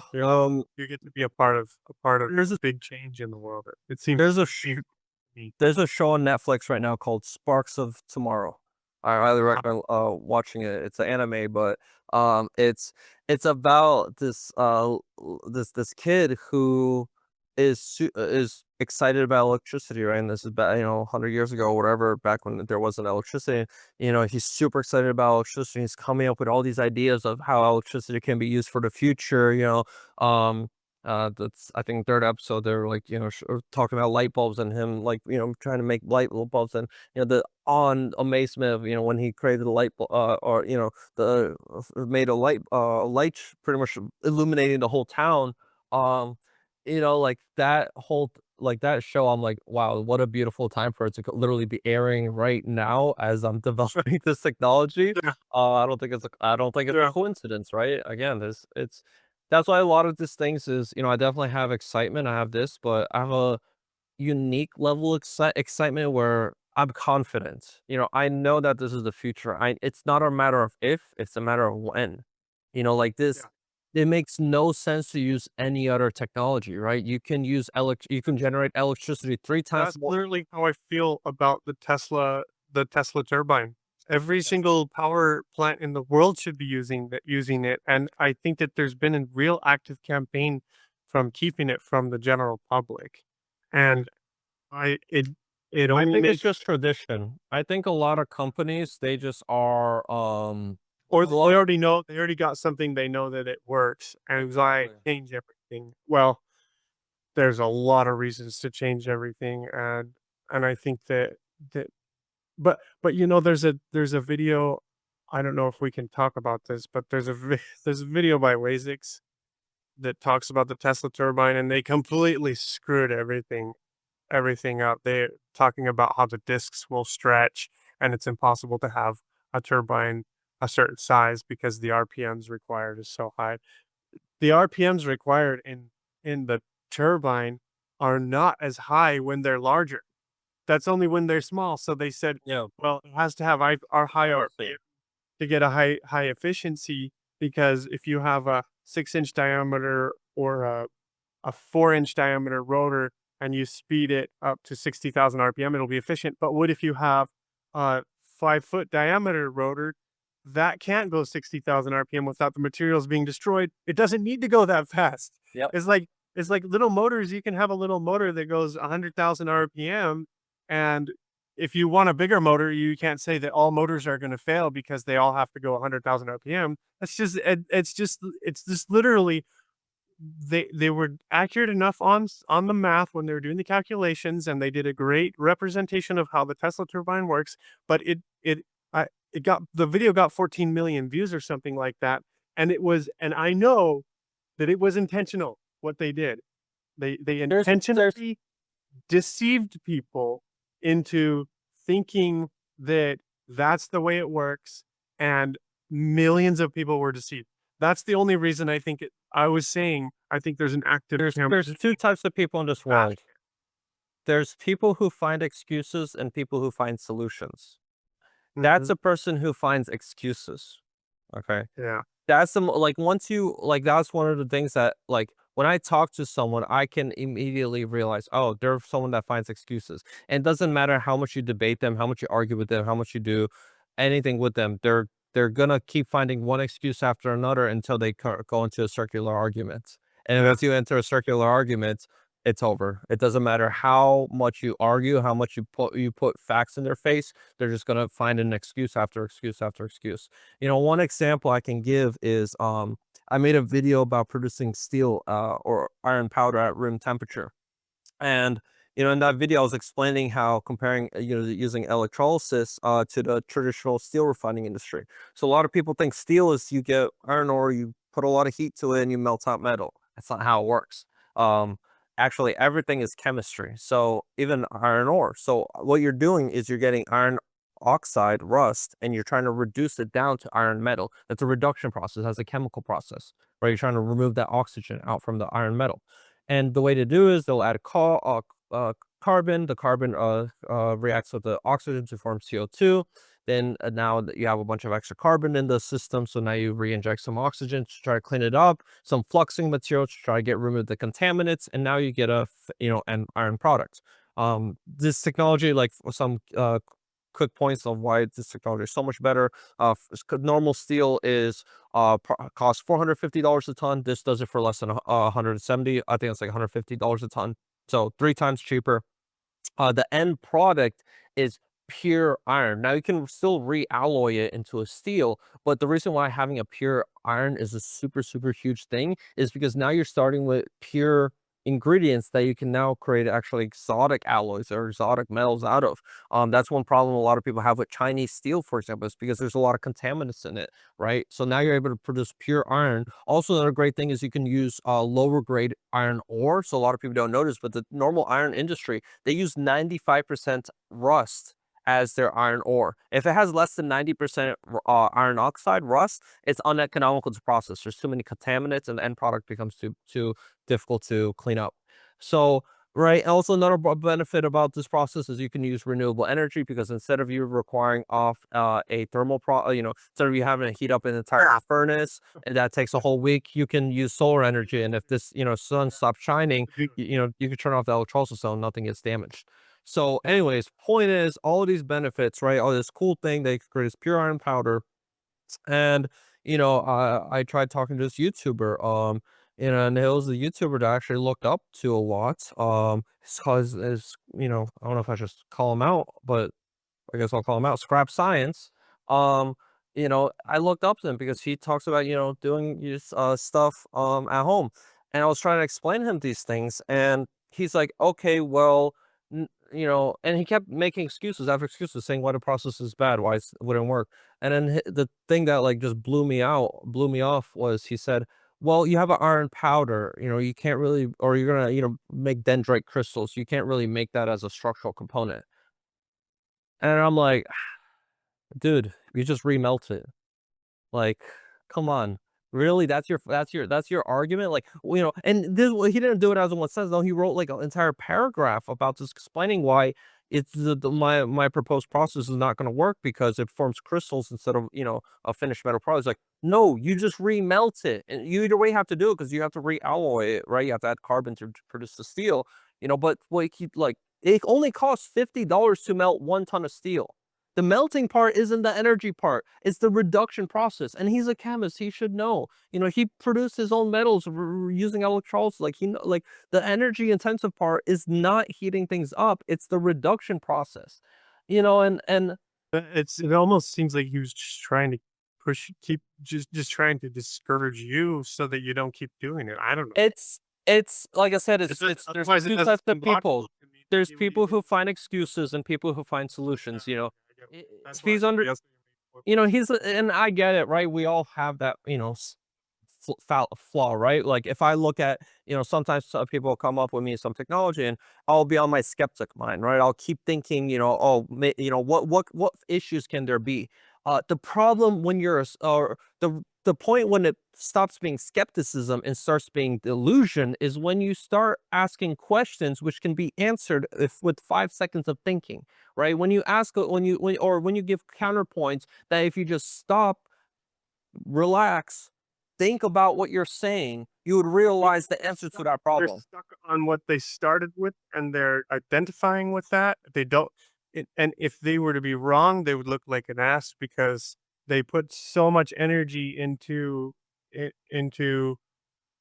point of view, like, they're identifying with their view, and for them to be wrong would mean they would have to accept a lot of, shame for at the Well, same time. now But I have we a should all be naughty able list to. of I have a naughty list of all the people that doubted me, and I'm keeping that naughty list. And when I build my floating island, you are not welcome on the ark. So jokes aside, I mean, I don't hold grudges. I don't hold grudges on anybody.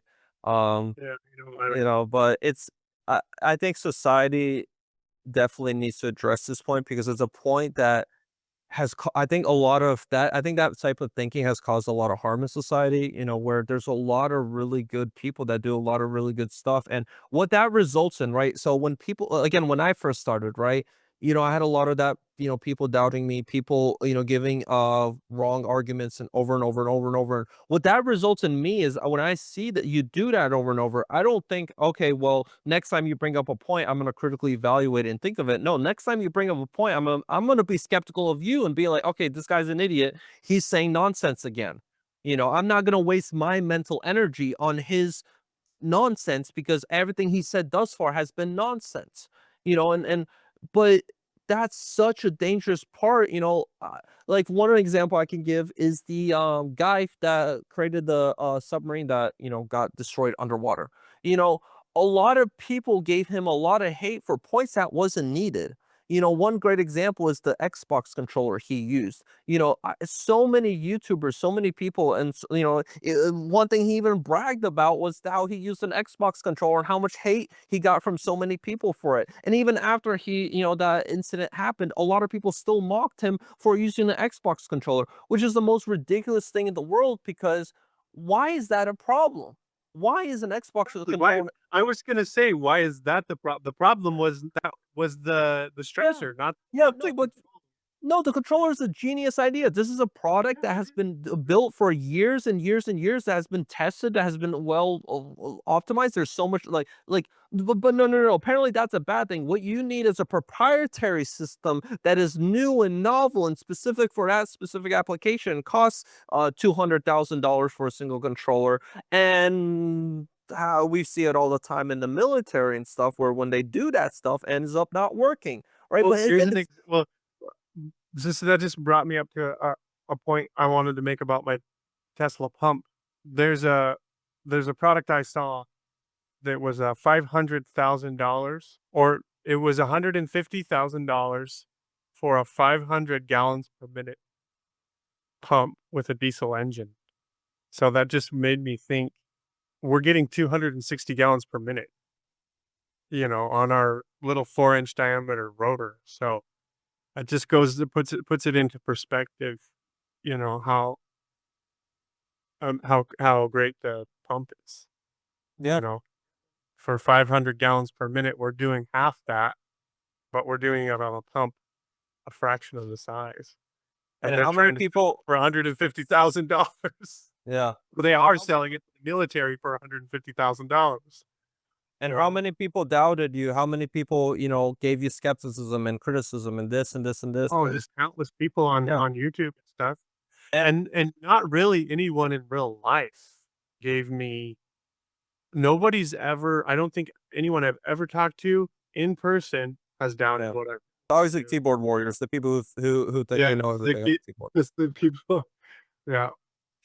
It's but point is though, to finish my point is what this results in is now this guy, when he's like, "Hey, I want to build a submarine. Let me use an Xbox controller." Oh no, you're stupid. You shouldn't do that. No one Okay, will ever be able to why? use an Xbox And then controller again. but That's point after that, point after that, point after that, point after that, when that happens to you many, many, many times, when you're like, "Hey, I'm gonna do something that is non-ordinary, why is this, bad?" And everyone's saying, "You're dumb for doing that, you should never do it," and then you do it, and it works really, really amazing. When you had that happen multiple times, eventually you are going to make a mistake, and in his case, he made a huge mistake with the choosing yeah, carbon fiber. Most engineers will like, "Wait, why did you do that? That's a terrible mistake." But when engineers did start telling him, "Hey, you shouldn't do this. That's a terrible mistake," he didn't listen. Why? Because the engineers before him because of all cried the other wolf things that over and they were over. coming up with issues that were not real issues. Yeah. Yeah. It's the boy who cried wolf. And that's what I see today with YouTubers and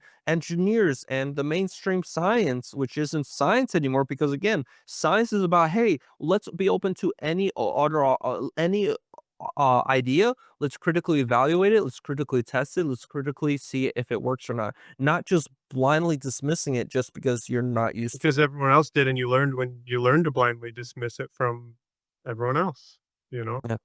There's a few things like that that I think, since I'm the receiving end of it, I'm learning, the hard way. Another thing, for example, is how difficult it is for, someone with a really good idea or whatever to, you know, I guess you could say rise up or to be able to get Get the publicity. funding and that they need. Yeah. We're so focused on putting all of our money into things that are like I'm not knocking them, but, like, all the sports. We have big stadiums full of people. We have everybody focuses all their energy and spends hundreds of billions of dollars collectively per year on it. Why don't we start supporting scientists who wanna do something to change the world, or young, or in schools, why isn't there, like, an elective that people can take that has more to do with hands-on, like, science and stuff like that? Yeah, they keep That's removing that. I remember when I was young, they had that and then they removed it. And no, it was religious the most theology. popular elective. Like both when I was in Yeah, when I was in,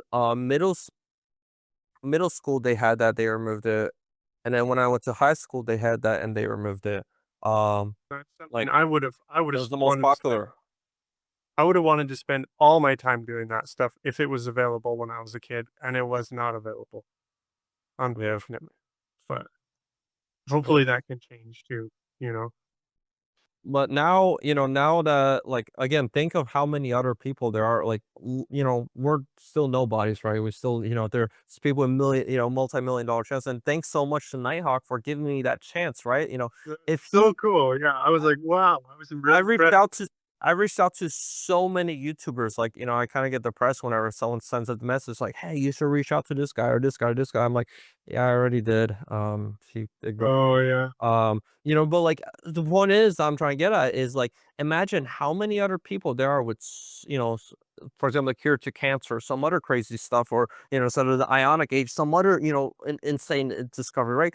It doesn't matter. Someone has a really amazing discovery. How difficult is it for them to get it out there and get it Extremely more difficult, known? and it takes a really long time because they don't have like they don't have the support that they need. And you see, what bothers me is when I see all of these influencers doing like absolutely nothing, and people are they're making millions of dollars, and we're here doing serious stuff that could change the world in a good way, and it's very difficult. It's not it's very difficult because it doesn't sell as easily as entertainment, so that's the way it At is. least at least the silver lining to all this is I don't know about you, but for me, like I said, it's been a huge learning lesson for me. For me Yeah, well, now, absolutely, the whole I'm thing is a never learning lesson.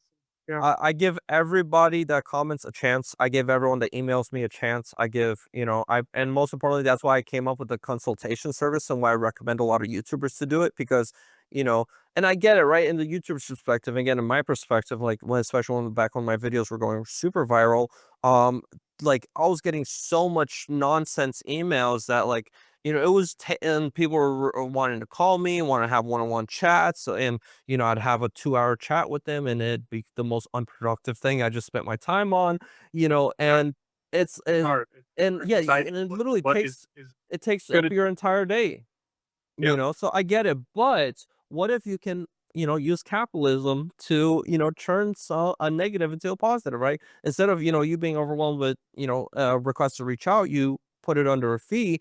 The serious people actually, pay for it and spend time with you. And the non-serious people, well, they're not going to spend time. That's And a one of the small first fee things I where, think I need to do again, is get that up in my page. yeah, and that's one thing that like that this whole has taught me so well, because again I hope that when I get to a point where this is fully self-funding and I have a lot of money, that if someone else has another idea that they don't have to go through the struggles that I did. It's Oh, that's what I was gonna bring up, like, it would be my dream to help many young scientists who have a vision and just give them the funding that they need, or at least a big chunk of funding that they need to accelerate the progress in their field. And even if it took them, 5 years to learn what they needed to learn, because a lot of times that's what's going to happen. You have to learn so much to make something revolutionary and change the world. You gotta learn a lot. And but I but if I could help support somebody who is in my who is in the position that I was when I started this, I would love to do that too.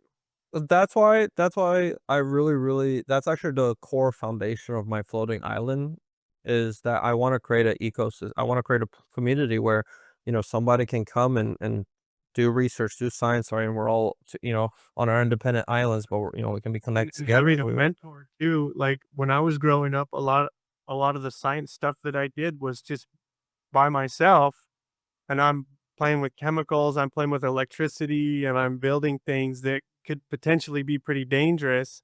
Luckily, I survived it all, but if I had a mentor, that was just with me like a A teacher. mentor, someone that is, again, capitalism, right? Like someone prioritizes on one thing, one person prioritizes on CNC machining, person prioritizes on chemistry, another person prioritizes on microscopy, right? Yeah, 100%. That's how I envision, the floating island being. Um, but the key thing is it's completely independent, where it's not under any nation. And because of that, it's completely free, right? If right now, if you live in, or if you lived in California 10 years ago, it was probably really amazing 10, 20 years ago.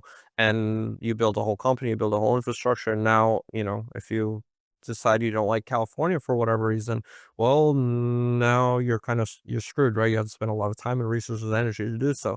And do you go to Texas, or do you go to Florida, or do you go to this, or do you go to another country?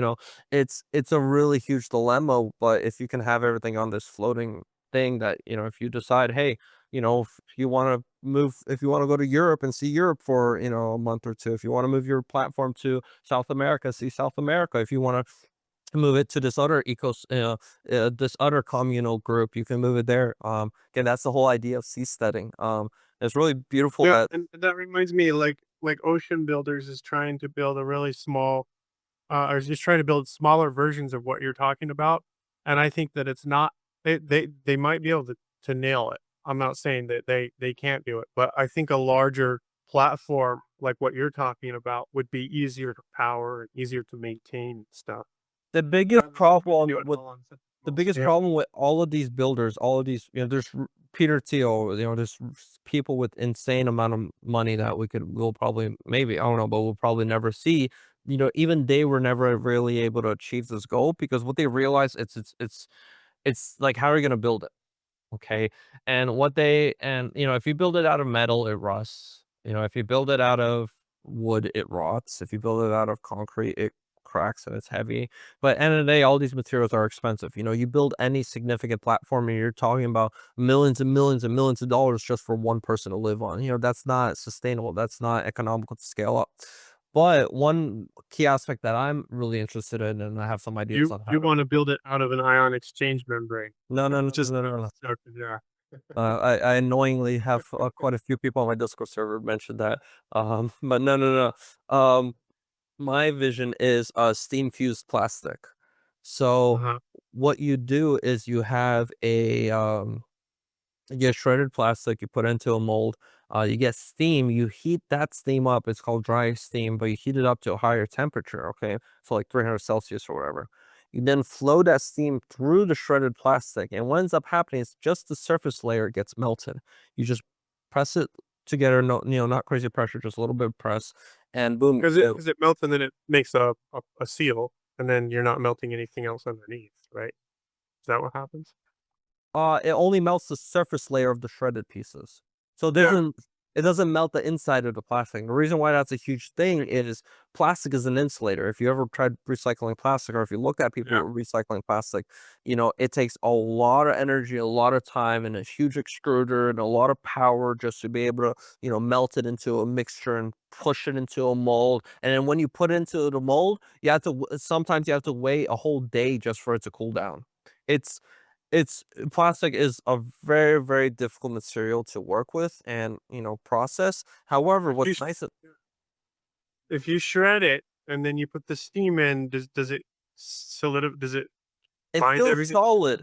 It's mostly solid, just the surface layer melts. That's what's so cool about this process. Because of that, when you press it down, or you literally just give it, 10, 20 seconds, it cools down back to its solid state. So after you press it, boom, you're done. You take it out of a mold and you put in the next shredded plastic. So there's actually a company that are already doing this, and they're making these large cinder blocks, these plastic building blocks, that you just assemble like Lightweight? Legos. Are they lightweight? Yeah, they're super lightweight. Yeah, no, they're super lightweight. They're They're really super highly strong. insulated and they're that's amazing. That's Yeah, they're insulative, like everything. And what's great is it's a fraction of energy cost, fraction of time, and it's from free plastic. So it's a weight, and again, it's plastic. It lasts thousands of years. But again, usually haters ask, oh, well, what about the sun? You coat it.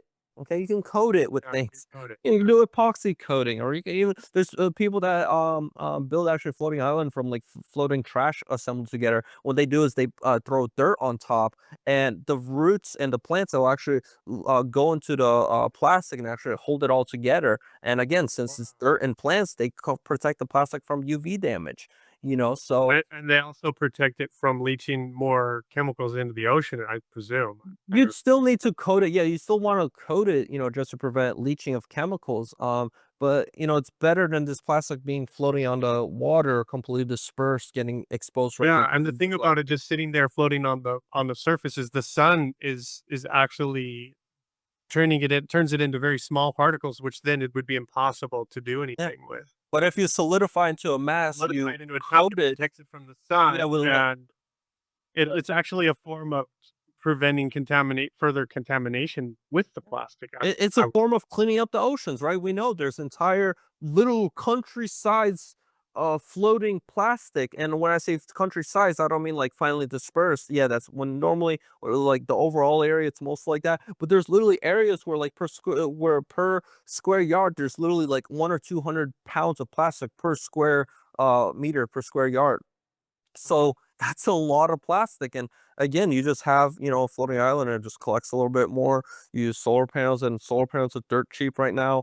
That's another cool thing is, that makes, there's a couple things that make this whole idea economically practical. The first idea is because that you're in international waters, you can take in international commodities a lot more easier. So part of my experience when I, first started was I had a lot of my friend had a lot of contacts with mines in South America. And these mines, they have the connections, they have the access resources to fill up a barge tomorrow of their ore. No problem. They have the equipment, they have everything, and they can ship that barge anywhere you'd like. But getting that loaded onto into a port in America, get it loaded onto a truck, getting that transported to my property, like that was the hardest part is, once it's after it's delivered and to a port in America. But if you have a floating island, they just have a barge go straight to you. You're done. You solved that problem. So now you have internet access to international commodities, raw ingredients at the cheapest prices. You don't have to pay for tariffs. You don't have to pay for any of that. And you have manufacturing for dirt cheap. You have access to shipping the cheapest possible way at bulk stock. Also, there's and then for the energy situation, they sell no, they don't. So a lot of solar panels you can get for like 10-20 bucks a panel. Like I bought 34 kilowatts of solar panels for less than $700. So Wow. I was able to buy this from Well, a also, if you've got any trash floating by, you could burn that and use the Tesla turbine to power some stuff too. I If you mean can burn it cleanly, if you which was just the whole. yeah, I mean, my philosophy on that is to, plastic is a very expensive good. It has a lot of other uses. Like Oh, again, of course. you could build house. I'd much rather build a house out of plastic Well, than here's burn it. here's the thing though. I think, well, I don't know how They're different grades. If you have mixed we got trash, that's so like much of it. We could do both. I don't know. It seems like we've got so much trash on this planet. You know, because we've been accumulating it for over 100 years. And just burying it in the dirt. Maybe we can have enough to produce energy and build their structures out of it. yeah. Well, I mean, we'll see when we get to that point. But So for me, the current priority is at least for now. I would really like to use it as a garden paver. I'd really like to make raised yeah, beds out of it. I'd really like to build a workshop out of recycled plastic. Because metal I is would love to expensive. do all You don't that have stuff too with plastic. yeah. So Like that's metal, why that's why I like my else my tires. whole mentality, my whole philosophy is just, being able to recycle it. Yeah, Obviously your side, and then there's also I'm friends with you seen the guy Nature Jab? I haven't. Maybe I He's have, he, but he's converting plastic into gasoline. nature what? Nature Jab. Okay, He's I'm just he's yeah, he's the one that's converting plastic into gasoline. He's calling it plastiline. plastiline. Yeah, Anyway, so what he does is he uses a pyrolysis process. If you just burn plastic directly, it releases a lot of toxic side products. So what you uh-huh. actually want to do is you actually want to heat it up into in a closed chamber without oxygen. And what that does is it breaks it down into its Yeah, core components. So pretty much it just turns it back into oil. And you can separate that oil, and you can get tar, which is obviously used for roads. You can get gasoline, you could get diesel, you could get airplane fuel. You could get. The point is, it's a lot cleaner way to actually process plastic instead of just burning. Because if you just burn it directly, you're gonna produce a lot of. You're gonna produce a lot of chemicals. Yeah, and then that Which you can then which run was through. another point of mine was if it would be interesting with the plasma to see how clean you could get that burn. I know one company, yeah, one group, Plasmaoid, I think they're called, and they use they use a plasma sort of catalyst afterwards. Um, my whole thing is I think plastic is worth a lot more than burning I it, don't Um, also, another thing I am a huge thing of is using ion exchange membranes to convert. Once you do produce, for example, the natural gases or the oils or whatever, you can actually convert that directly into electricity using ion exchange membrane, and you don't have any side products. You don't have any. So you can so you can convert Yeah, I've never gasoline used directly into electricity using an ion exchange membrane. What you do is you use a reformer. You break up that hydrocarbons basically into hydrogen and CO2, and you run that through an electrolysis cell, and what ends up happening is a hydrogen, obviously, hydrogen fuel cell, and that process ends up being 3 times more efficient at converting gasoline into electricity than an internal combustion engine. It has to do with the Carnot cycle. I think I told you about this, but yeah, you know, you told me. yeah, so that's why, like, for me, just personally, I am not too much of a fan of plasma technologies. As you could do a lot of, like, why spend plasma technologies to clean up the output of a internal combustion of a, burn of a, if you're trying to burn, let's say, gasoline and trying to run it through a machine to Generate clean it internal up, combustion. or you could have just reduced all of that equipment, ran it through an ion exchange electrolysis cell, Yeah, and I mean, got, and had 3 times more efficient energy out of that than, all the yeah. headache that you just did. So that's my philosophy. Oh, yeah, that makes sense. Yep. It changes how but anyways, point is, for the plastic things, my whole goal is to create these floating islands that have these solar panels that you can buy for dirt cheap, because all these solar farms, they're actually throwing away these solar panels. They actually have to pay to dispose of them, because what ends up happening is, 15, 10 years ago, they built these solar farms, and now these solar farms are their warranties expired. So, insurance companies Yep. require to have up to date warranty, and also maybe the company just wants to replace them and upgrade the system. So now there's this huge surplus of solar panels that is entering the market, and people don't really know what to do with it. Obviously, you can't really put them on houses because, again, people want insurance and all that. Um, Anyways, there's just this huge market now, these excess solar panels, and nobody knows what you do with, but you can put these on, if you could put them on these floating islands that power these industrial processes that has access to international commodities, and it's also cleaning up the oceans by extracting these by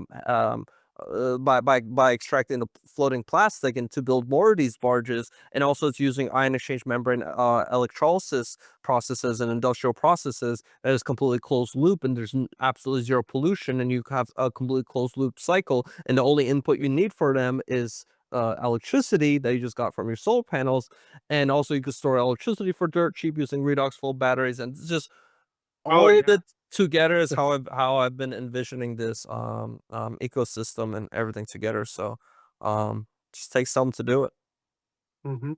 Well, I think we covered a lot. I think, I gotta get going on some other stuff, but, One step at a time. this is a great interview. I'm really glad that you did this with me. Yeah. Um, Thank you for joining along. I think a really nice, group of people are being formed together. There's you, there's Nature Trap, there's Nighthawk and Light, there's Neptunium, he's into analytical equipment, there's I'm friends with a hyperspace, he's into air conditioning, and like, I really want him to make a cryogenic air, cooler, so you can so we can, at, well, like a laboratory like mine, I can make my own nitrogen or argon at home, and like, uh-huh. anyways, I feel like a really nice community is being slowly built together, and we'll see. But most important thing is Yep. one step at a time, and yeah. Okay, sounds good. Well, thank you very much. Any other points you want to bring up, or to close off with? Yeah, not much other than I'll be selling those pumps soon, and gonna start doing consultation work and prototyping. So, Well, again, thank you for watching, guys. Stay subscribed. Check his. What's your YouTube channel? uh, it's Tesla Tech Maker. It's the new name. It's been I've had this name for about 2 or 3 months now. So Tesla Tech Maker. When I get some more funding and time after I finish my main projects, I want to start building Nikola Tesla's technology from his patents and just build as many as I can.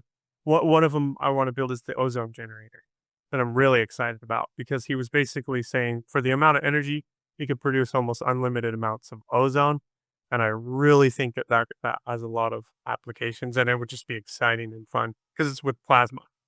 And then I want to do a bunch of research on te- a lot of Tesla's, like the Tesla hairpin circuit, and just some of the patents in there I've never seen anybody make before.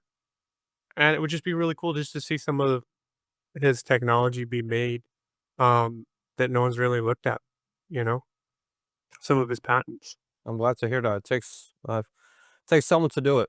Well, sounds great. All right. Well, again, thanks to everyone. Bye. Yeah. Bye.